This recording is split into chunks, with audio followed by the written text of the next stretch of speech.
Datuk Seri punya pengalaman. Saya nampak dari segi biodata tu Datuk Seri pernah duduk sebagai Board of Directors of SADA.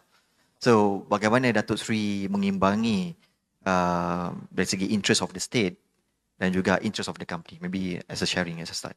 Assalamualaikum warahmatullahi wabarakatuh. Terima kasih Fahmi.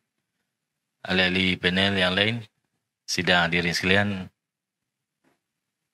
Pertama sekali, betul kewajipan ataupun kemestian seorang ahli lembaga pengarah tu memahami apa yang company tu buat lah. Orang putih panggil to understand the subject matter. In English.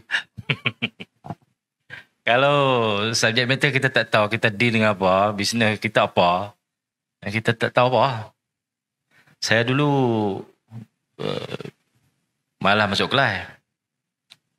Jadi, subjek matematik, dia kena tunjukkan jalan untuk mendapat jawapan. Walaupun kita tahu jawapan, tapi jalan kira kita tak tunjuk, tak ada markah. Yang pandai mencongak, dia kira lah otak lah. Saya kategori tu.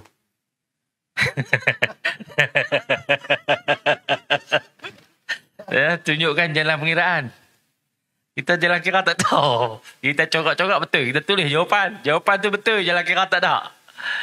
Itu governance tu, jalan kira tu. Governance. Jalan-jalan untuk mencapai jawapan tu, ya governance. Jadi benda-benda yang kita nak laksanakan tanggungjawab sebagai board ni, yang pertama sekali kita tahu subjek matter, yang kedua kita tahu tunjukkan jalan kira tadi. Tu je lah jawapannya, senang.